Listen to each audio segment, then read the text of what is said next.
Prince Harry looked distinctly bleary-eyed when he showed up Wednesday morning for a long-standing charity fundraiser in the City of London. He couldn't keep the smile off his face, however, and the reason for his happy dishevelment was a busted secret.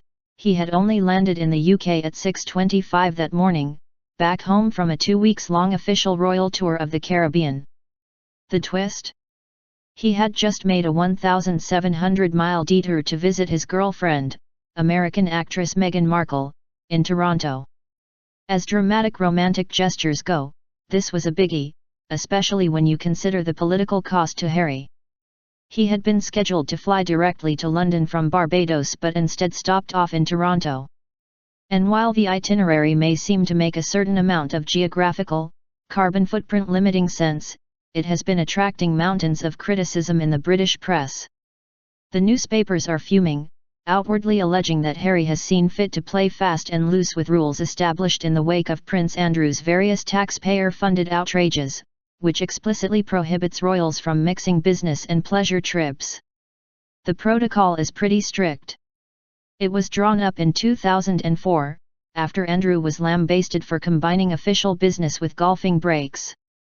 The royal household assured the National Audit Office that such behavior would stop, saying at the time, in order to avoid confusion, combining private and public engagements in the same trip is actively discouraged.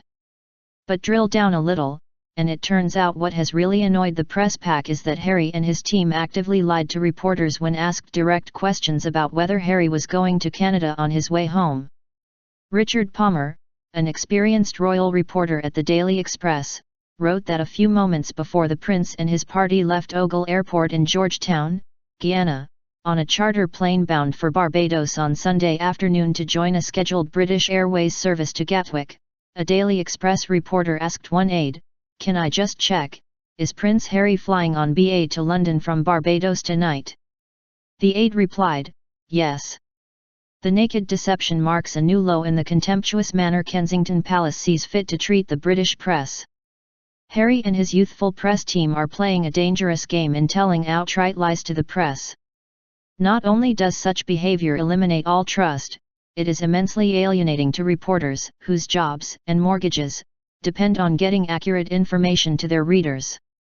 It was also, needless to say, an open goal. The Sun got the story that Harry was visiting Meghan anyway, and the story of Harry's flagrant disregard for protocol and abuse of taxpayer funds is now leading news coverage. The story was the most read item on even the patriotic Daily Telegraph's website on Wednesday. The scandal has entirely eclipsed the wonderful, positive PR for the monarchy that the grueling 2-week tour of the Caribbean had generated. So, how could Harry, and his advisors, have been so stupid?